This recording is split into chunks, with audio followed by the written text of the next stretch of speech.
Hello बच्चों, let's see this question. If fx, gx and hx are three polynomials of degree 2 and delta x equal to determinate fx, gx, hx, f dash x, g dash x, h dash x, f double dash x, g double dash x and h double dash x, then delta x is a polynomial of degree dashes denote the differentiation. Option A 2, option B 3, option C 0 और option D almost 3. तो बच्चों यहां पर हमें F x, g x और h x तीन polynomial दिए हुए हैं जो कि जिनकी डिग्री 2 है, और यहां पर हमें डेल्टा एक्स एक डिटर्मिनेट वैल्यू दी हुई है इन एफ एक्स, जी एक्स और एच एक्स फंक्शन से और इनके डिफरेंशिएशन से कंबाइन होके. नाउ तो हमें ये पता करना है कि जो डेल्टा एक्स है उससे बनने वाले पोलिनोमियल की डिग्री कितनी होगी.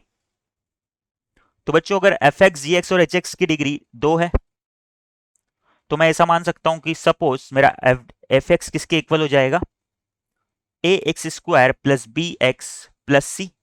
ठीक है, इसी तरह से जी एक्स भी हमारा मैक्सिमम 2 पावर का और एच एक्स भी हमारा मैक्सिमम 2 पावर का एक पोलिनोमियल होगा.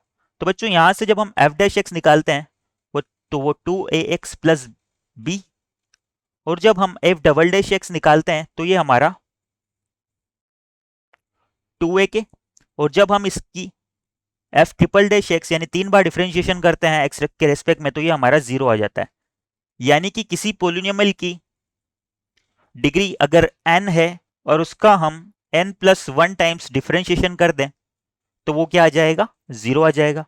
इसका रेसिप्रोकल भी ट्रू होता है बच्चों कि किसी पोलिनोमियल का n प्लस 1 टाइम्स डिफरेंशिएशन अगर 0 के इक्वल आ रहा है तो उसकी डिग्री n के इक्वल होती है. नाउ इस थ्योरम का यूज हम इस क्वेश्चन के रिगार्डिंग करेंगे. हम क्या करते हैं, जो डेल्टा एक्स हमें डिटर्मिनेट फॉर्म में दिया हुआ है इसका डिफरेंशिएशन कर देते हैं. यहां पर हमें डेल्टा एक्स इक्वल दिया हुआ है determinate of f x, g x, h x. जो सेकंड रो है वो है एफ डैश एक्स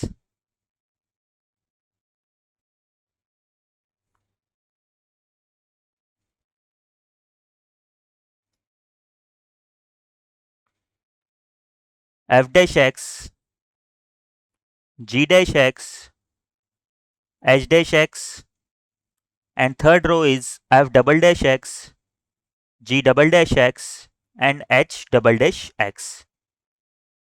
नाउ मैं क्या करता हूं, इस पोलिनोमियल की डिफरेंशिएशन कर देता हूं x के रेस्पेक्ट में. वो मेरा हो जाएगा डेल्टा डैश x. तो ये क्या होगा बच्चों, हमें 1 बाय 1 तीनों रो के अराउंड डिफरेंशिएशन करना है. तो ये हमारा हो जाएगा फर्स्ट रो के अराउंड हो जाएगा f dash x, g dash x, h dash x. Second row हो जाएगी f dash x, g dash x, h dash x. और थर्ड रो हो जाएगी f double dash x, g double dash x and h double dash x. Plus में क्या होगा, अब second row के अराउंड डिफरेंशिएशन करना है. बच्चों यहां पर देखना, जो हमारा डिफरेंशिएशन है इसमें फर्स्ट रो और सेकंड रो हमारी सेम आ गई, यानी कि इस डिटरमिनेट की वैल्यू तो क्या हो जाएगी, 0 हो जाएगी. नाउ जो हमारा डेल्टा जो सेकंड रो के अराउंड जब हम डिफरेंशिएशन करेंगे तो ये होगा एफ एक्स, फर्स्ट रो तो एज इट इज आ जाएगी f x, g x and h x.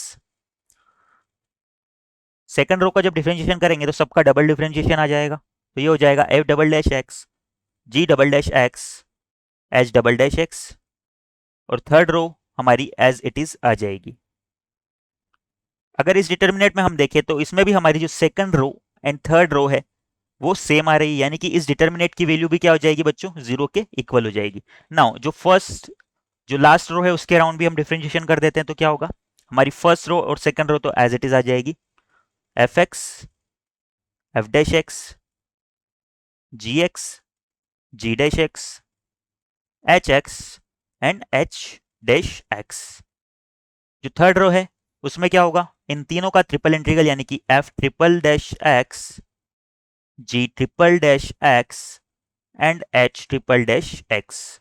अब बच्चों यहां से देखना, ये तो हमारा डिटर्मिनेट हो गया टेंस टू 0. सिमिलरली ये डिटर्मिनेट भी हमारा टेंस टू 0 हो जाएगा.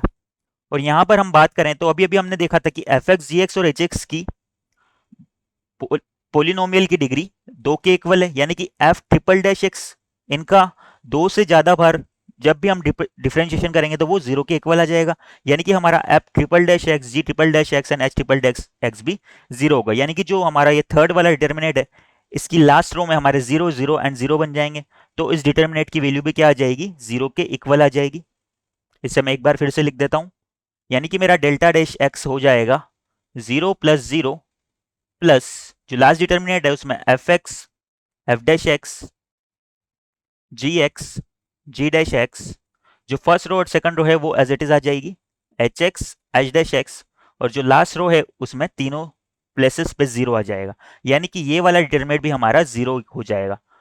इससे हम क्या कंक्लूजन निकाल सकते हैं बच्चों, कि जो हमारा डेल्टा डैश एक्स है वो 0 के इक्वल आ गया, यानी कि डेल्टा एक्स की जब हमने एक बार डिफरेंशिएशन किया तो वही 0 के इक्वल आ गया। तो इससे हम कंक्लूजन निकाल सकते हैं कि डेल्टा एक्स एक कांस्टेंट फंक्शन है, जिसकी अगर ये कांस्टेंट फंक्शन होगा तो इसकी डिग्री 0 के इक्वल हो जाएगी। Therefore delta x is a constant function, hence its degree equal to 0, यानी कि इसकी डिग्री हो जाएगी 0 के इक्वल। नाउ हमारे ऑप्शन एक बार देख लेते हैं हम। तो हमारा ऑप्शन सी इस क्वेश्चन के रिगार्डिंग करेक्ट हो जाएगा।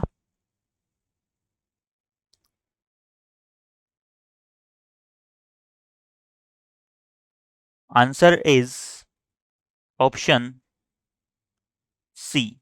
आई hope you understand it well. Best of luck.